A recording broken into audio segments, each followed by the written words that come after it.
Hello! Hello! Welcome everybody to another episode of Retironario. Ito na naman po ang inyong mga lingkod, si Mimi. Jarvis. At meron na naman tayong continuation part 2 nang naumpisahan na natin last time, which is dividend investing. Okay. Bakit nga ba tayo nag-part 2? Ito na parang application na to dun sa pinag-usapan natin. So, isa ka bang dividend stock investor? Kumusta ang iyong portfolio? Isa ka ba sa mga regular na nakakatanggap ng dividendo pero malaki naman ang lugi sa pagbaba ng stock price? Kung ikaw ito, malamang nabitag ka sa tinatawag na dividend trap.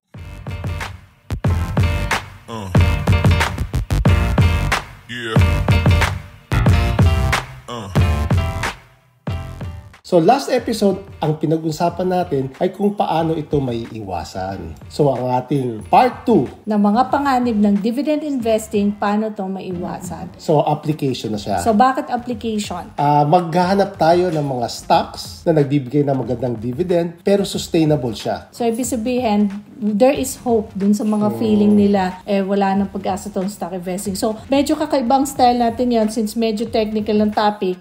Exit ako habang nagtuturo ka. Tapos siguro kung iimbitahan mo ako, babalik na lang ako ulit doon sa ending. Okay, bago tayo magsimula, meron muna tayong mga greetings and shoutouts. Alam mo, natutuwa talaga ako dahil marami nang nakaka-appreciate ng content natin. So, kahit sa maliit na paraan, ma-mention natin sila at mapasalamatan sa pamamagitan ng shoutout. So, sa ating new Facebook subscriber, kay Jomelia Nagio, hello to you.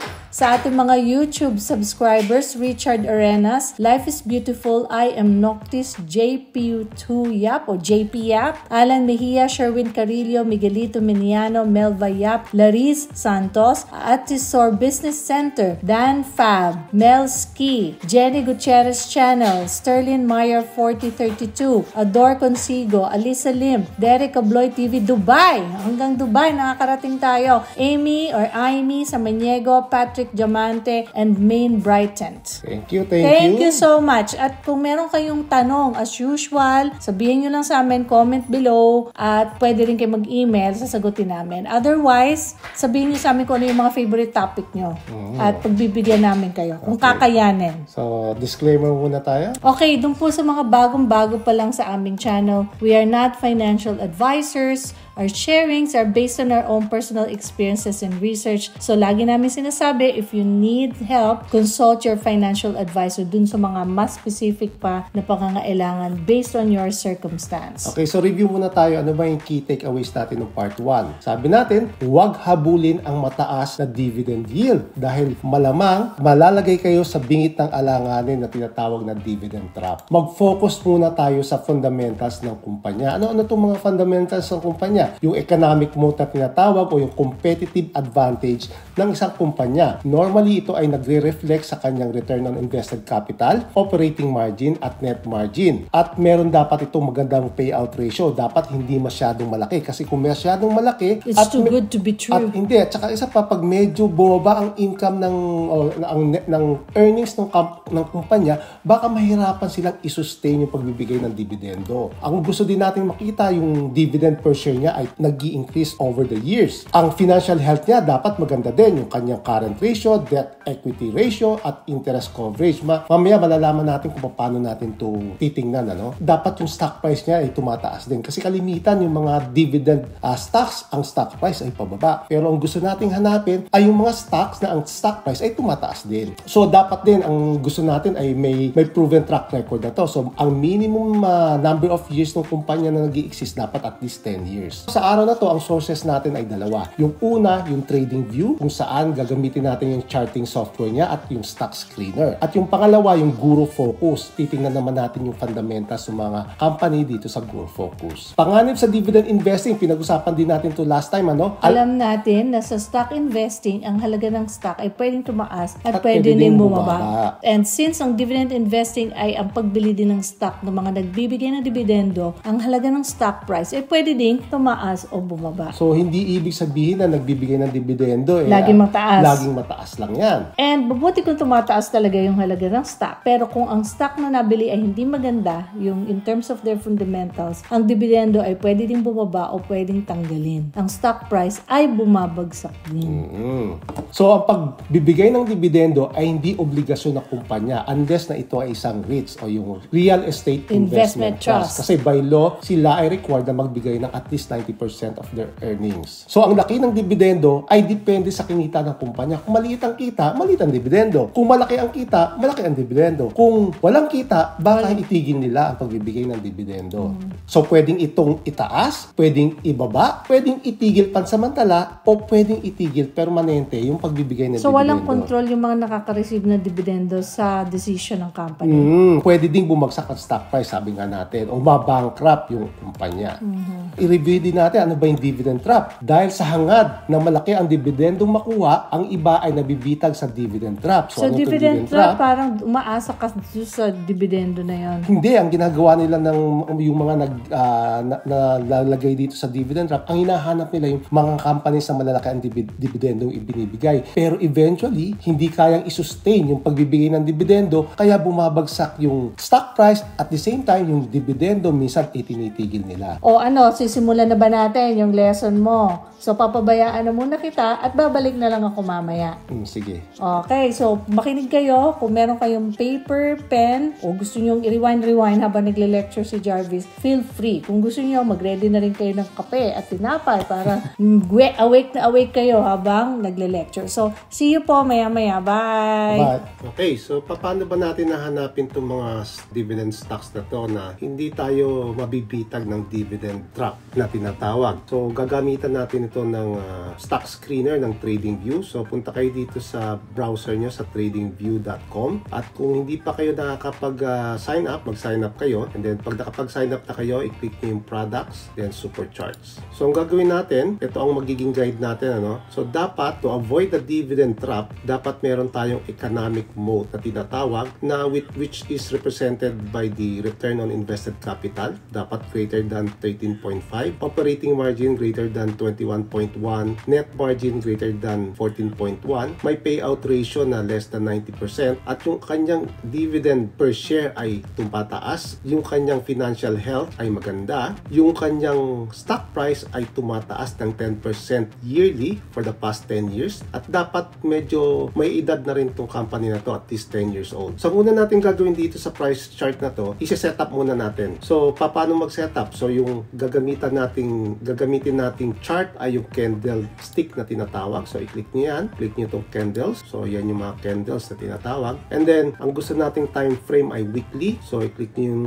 button na yan. Pili kayo ng day, week, month. So, ang gusto natin ay weekly. And then, maglalagay tayo ng indicator. Itong indicator na gagamitin natin ay yung tinatawag na Exponential Moving Average o EMA. So, pag kinlik nyo yan, ma-attach yung indicator na yan. Itong blue line na yan, yan yung EMA. Pero, ang gusto nating setting nito ay 200 EMA. So, itong EMA na to, ito ay isang indicator na ginagamit ng mga technical analysis, sa technical analysis na kapag ang kanyang price ay nasa taas ng EMA, sinasabi nila na ito daw ay uptrend na o pataas na yung stock price. At kapag naman ang stock price ay nasa baba, ibig sabihin downtrend ang kanyang stock price. So, gagamitin natin itong technical indicator na to para malaman natin kung ang stocks ay pataas ba o pababa. And then, ang pipiliin natin dito sa bandang ibaba, ito yung ating stock screener, no? Ang pipiliin nating market ay USA. So, USA,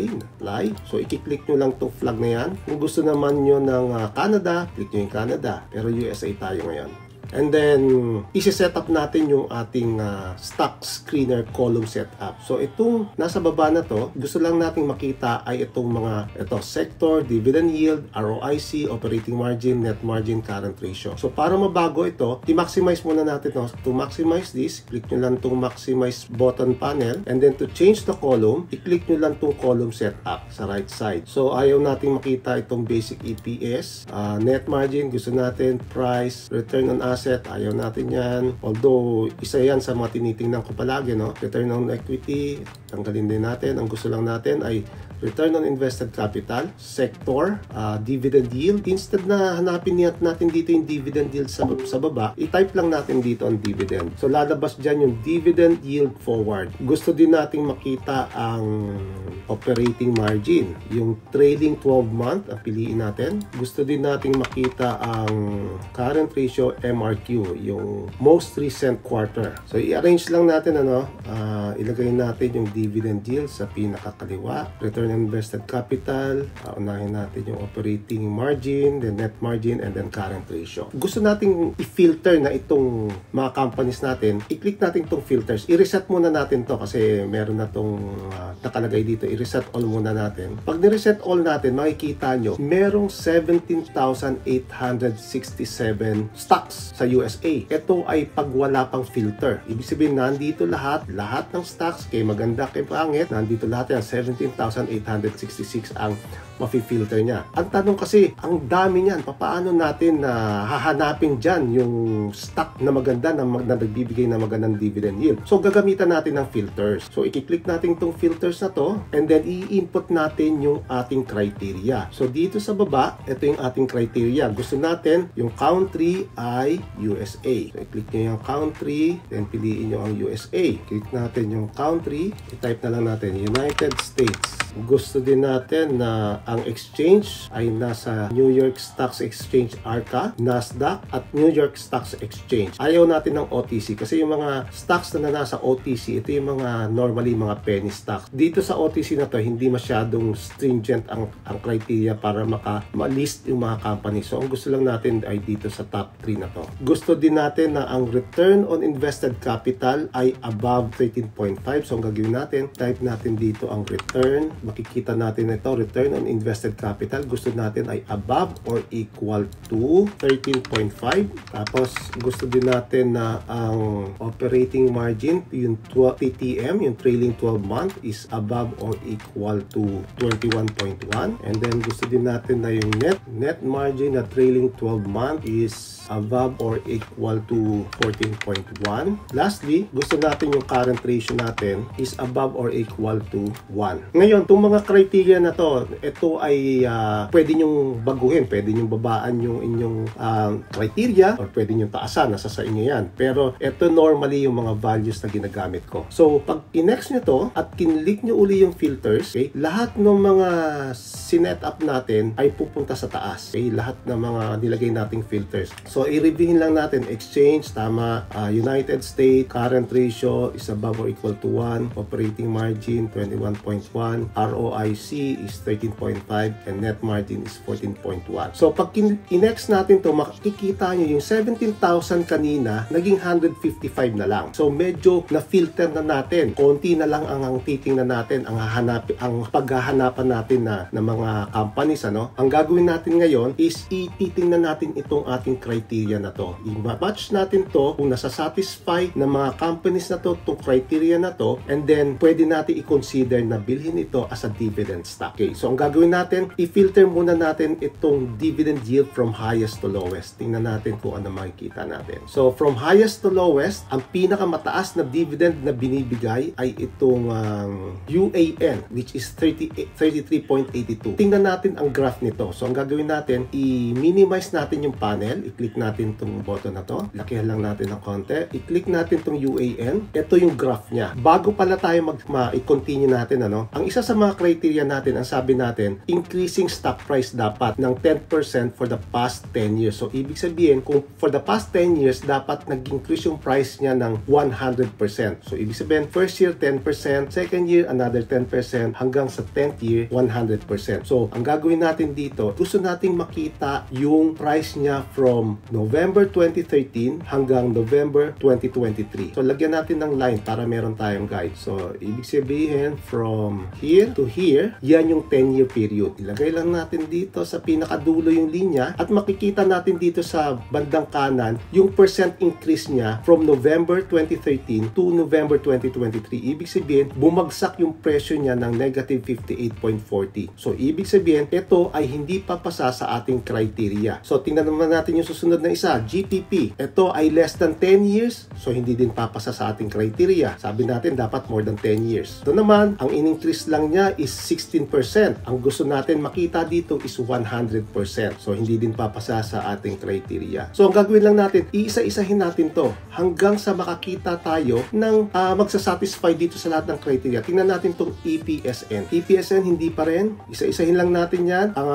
Ang nakita ko ditong maganda ay itong, tingnan natin itong Coca-Cola. Kung titingnan natin yung price graph ng Coca-Cola, medyo maganda. Kita naman natin na uptrend siya. So, majority of the price ng Coca-Cola ay above the EMA 200 natin. Kaya lang, ang nakikita ko lang problema dito is hindi na-meet yung isa sa criteria natin, which is ang kailangan natin ay yung increasing stock price niya at least 10%, more than 10% per year for the past 10 years. For the past 10 years, nag-increase lang yung price niya ng 65%, which is just 6.5% average yearly. So, hindi siya pasado. Pero tingnan natin yung iba nating criteria. So, yung economic mo, titingnan natin yung ROIC. Ang ROIC niya is, ang passing natin is 13.5. Ang Coca-Cola ay 18.14. Ang operating margin niya is 28. Ang kailangan lang natin is 21. Ang net margin niya is 24. Ang gusto lang natin is 14%. Kaya lang, itong mga figures na to, ito yung past 12 months. So, yung tinatawag nating TTM, yung trailing 12-month figures niya. Ang isa sa mga gusto din nating tingnan ay yung performance niya for the past few years. Kung pwede nga, kung may data tayo for the past 10 years, mas maganda. Kaya lang itong trading view, ang alam ko, 8 years lang yata ang kanyang data, no? So, titingnan natin. So, pupunta tayo dito sa bandang kanan, hanapin nyo lang yung more financials, i-click natin to, and then punta tayo sa statistics na tab, and then i-click natin tong annual. So, in this case, sa Coca-Cola, meron siyang 1, 2, 3, 4, 5, 6, 7, 8 years na data na pwede natin tingnan. So, yung pinakalumang data niya is yung 2016. So, titingnan natin sa baba, hanapin natin yung return on invested capital. 2016, 12.23. Medyo hindi niya na-meet yung ating criteria na 13.5, pero hindi na masama. Pero nung 2017, bumagsak siya, 2.45. Pero naka-recover siya ng 2018 hanggang ngayon. So, medyo maganda na maintain ng Coca-Cola yung ROIC niya na more than 13.5. Kung ako ang tatanungin, pwede na rin natin itong i-consider. Kaya nga lang, hindi nga lang siya nakapasa doon sa ating stock price na dapat nag-i-increase siya ng at least average 10% per year. And then, tingnan naman natin itong operating margin. Yung operating margin niya medyo matataas, ano? Ang requirement lang natin is 21, pero yung kanya is above 22, yung pinakamababa. And then, yung net margin, ang requirement natin is 14. Medyo bumaba lang siya noong 2017, pero after that, naka-recover na siya. Medyo maganda ang fundamentals ng Coca-Cola. Kaya nga lang, sabi ko nga, hindi niya na-meet yung isa sa mga criteria natin na dapat nag-increase siya at least 10% per year yung kanyang stock price. Tingnan natin ngayon yung payout ratio, dapat less than 90%. So dito sa bandang kanan, isuscroll lang natin to pataas, makikita natin na ang payout ratio niya is 73.37. So medyo maganda ang payout ratio, less than 90%, so pasado siya. Increasing dividend per share. So paano natin makikita yung increasing dividend per share? So, tingnan natin yung, i-click natin to more info, yung tab na dividend, meron dito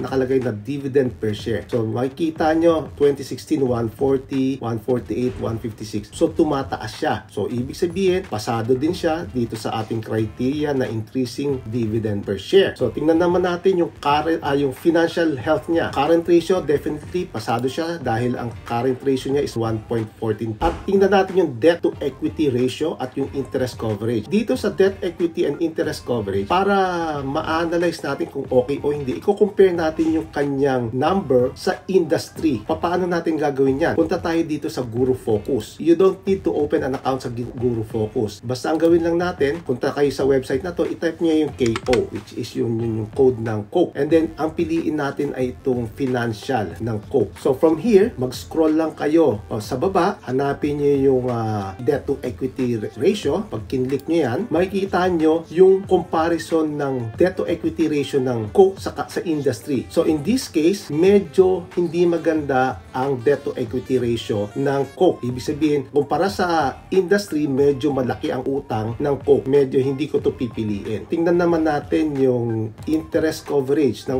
Coke. Medyo madami kasi to, so ang pwede natin gawin, i-search lang natin. Pindutin natin yung Control F, then in-type nyo yung interest. Hanapin niya dito, may na-search siya ng 8. Hanapin lang natin, interest coverage. I-click nyo itong interest coverage at makikita natin na yellow siya. So medyo hindi din maganda, pero po pwede siguro. Ganyan ang pagtingin na ginagawa ko pagdating sa financial health. So ikukumpara ko yung kanyang number sa industry. Pagdating sa Coke, so ibig sabihin medyo hindi papasa sa akin to. Kasi although satisfied niya yung economic mode, tsaka yung good payout ratio at yung increasing dividend yield, pero yung financial health niya medyo alanganin. Tingnan naman natin tong PAYX. Ito yung nakita ko na medyo maganda. So tong PAYX, kung mapapansin nyo, for the past 10 years, nag-increase siya ng 164%. Ibig sabihin, yearly, nag-i-increase siya ng 16% yearly. So pasado na kaagad. So ang economic mode naman ng PAYX, punta tayo dito sa more financials, and then punta tayo sa statistics, and then gawin nating annual. Kung titingnan natin yung ROIC niya, Return on Invested Capital, 2016 hanggang 2022, medyo mataas siya, no? Nag-start siya ng 42, although medyo bumababa ng konti, pero na-maintain niya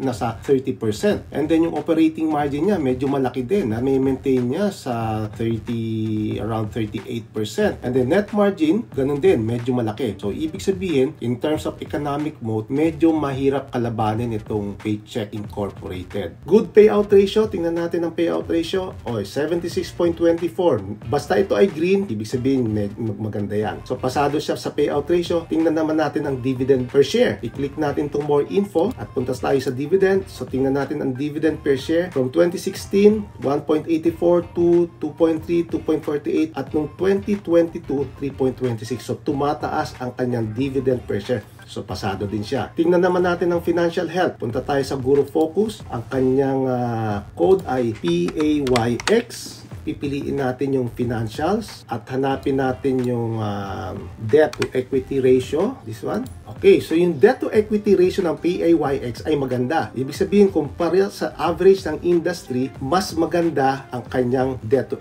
equity ratio. Tingnan naman natin yung interest coverage. So, interest coverage niya, okay, green din. So, ibig sabihin, mas maganda ang kanyang interest coverage compared sa average ng industry. So, ano pang kailangan natin i-check? Tingnan natin yung, okay, sinabi na natin yung increasing stock price. I-X natin to. Punta ulit tayo sa price chart. Pasado siya kasi yearly nag-increase siya ng 16% per year. At ilang taon na tong company na to? More than 10 years na to. So, kung titingnan natin yung price graph niya, nagsimula siya noong, medyo matanda na, 1994 o 1983. So, medyo matanda na tong company na to. So, pasado din siya. So, pag napili natin tong company na to, pwede nating ilagay ito sa ating watch list. So, ang gagawin natin, pwede natin i-click itong add symbol at i-type natin PAYX at piliin natin itong PAYX ng Nasdaq Plus. So, mapupunta na siya dyan. Ganun lang ang gawin natin. Isa-isahin lang natin ito. Halimbawa, itong Cisco. So, si Cisco na to, tinignan ko na rin to, no? At ito ay pasado din to sa ating criteria. So, pwede nating idagdag ito sa ating watch list. CSCO. Make sure na tama yung country, which is Nasdaq, USA. Click natin yan. Makaka-create tayo ngayon dito ng watch list. Hindi yung kailangan ng madaming stocks na bibilhin. Ang sabi nga ni Warren Buffett ay 5 to 6 stocks ay pwede na yon. So, mag-concentrate lang kayo sa iilang stocks na maganda ang performance. Assuming na nag-invest tayo dito sa PAYX 10 years ago, magkano kaya ang ating kinita? So, nag-simulate ako ng investing. So, assuming nag-invest tayo ng 1 million at kung meron tayong 1 million 10 years ago at sabi natin, ano bang magandang stocks ang saan pwede mag-invest? At nakita natin na itong PAYX ay medyo maganda ang fundamentals at nasa-satisfy na niya yung criteria. So, nag-invest tayo noong January 2014. So, ito yung year niya, ito yung stock price niya nung bawat taon, beginning of the year. Nag-invest tayo ng 1 million ng 2014. So, ibig sabihin, makakabili tayo ng 22,000 shares ng PAYX. At sa column naman ito naman yung dividend per share na ibinibigay ng PAYX. So, mapapansin natin kung itutuloy-tuloy natin computation na to, no? At the end of the 10th year, ngayong October 20 November na ngayon, pero kasi ginawa ko tong slide na to ay nung October 28. Ang dividend na na-receive natin is 506,382 for the past 10 years. So medyo maganda yan. And then yung portfolio natin na nag-invest tayo ng 1 million ay naging 2.5 million. So ibig sabihin, meron tayong capital gain na 1.5 million. So ang kagandahan dito, kumita ka na sa dividendo, kumita ka pa sa capital gain. Yun ang gusto natin. Ang gusto natin, kumikita sa dividend at the same time, yung ating capital ay nag-appreciate. Kasi meron kasing mga dividend stocks na kumikita nga sa dividendo, pero yung stocks naman ay bumababa. Yun ang ayaw natin. Kung kukumputin natin yung compound annual growth rate ng stock price ng PAYX, ito ay 9.69%. So medyo maganda din itong performance niya. Ngayon, sabi naman natin, paano kung wala akong 1 million? Unti-unti lang akong nag-invest yearly. Pwede din yon. Assuming na wala tayong 1 million at the beginning of 2014 at kaya lang natin mag-invest ng 100,000, ito ang posibleng mangyari sa investment natin. So, ganun pa rin. Although bumaba ang ating potential na kita, pero malaki pa rin ang potential na kitain. Nag-invest tayo ng pauti-uti lang, hindi lump sum ang ginawa natin. Tingnan nyo na lang to. So, makikita nyo na ang dividend na na-receive for the past 10 years will be 242,000. Medyo malaki rin yan. At ang ating capital na 1 million, naging 1.7 million. Ibig sabihin, kumita pa tayo ng 705,000. So, ang total na kinita natin, dividend plus capital gain, is 947,000. On top of yung investment natin ng 1 million, ang invest natin for the duration of 10 years, okay, kumita pa tayo ng additional 947,000 for almost 1 million din, na doble yung pera natin. So, yan ang gusto natin. Ang gusto natin, maghanap ng mga dividend companies na regular na nagbibigay ng dividendo at the same time, ang stock price niya ay tumataas. Okay, sana po marami kayong natutunan doon sa shinare ni Jarvis at sana ay medyo mag-sink in pa ng konti. You can always review the video. So, base doon sa mga na-discuss mo, anong follow-up natin ngayon? Sabi ko nga, isa sa mga companies na nakita ko medyo maganda, na ginawa kong example, yung PAYX. So, itong PAYX ay may mga competitors to. So, yung mga competitors niya, ito yung mga nakalista na yan. So, ngayon, ito ang assignment nyo. Kayo naman, at tingnan nyo itong mga kumpanya na to, tingnan nyo kung yan ba ay papasa sa inyong criteria. Gawin nyo yan at kung makita nyo na pasado, edi pwede nyo i-consider na bilhin nyo as a dividend stock. Wow, ang dami talagang kailangan pag-isipan, hindi basta-basta ang dividend investing. Pero kung titingnan mo, medyo madali lang. Kung meron ka lang criteria na pagpili, madali lang makakita ng mga kumpanya. Hindi natin kailangan ng madaming companies na bibilhin. Siguro 5 to 6 companies po pwede na yan. Okay, so siguro naman it's a good start dun sa mga talaga serious sa dividend investing. Gusto kong i-stress dito sa dividend investing, ito ay long term. Hindi ito po pwedeng 1 year ibibenta mo na, 2 years ibibenta mo na. Dapat ito at least 10 years para makita nyo yung gain na makukuha sa dividend. Okay, so with that, hanggang dito na lang muna tayo. Thank you for listening. Ito po ulit si Mimi Jarvis na nagsasabing sama-sama tayo maging veterinaryo. Hanggang sa muli. Bye-bye po.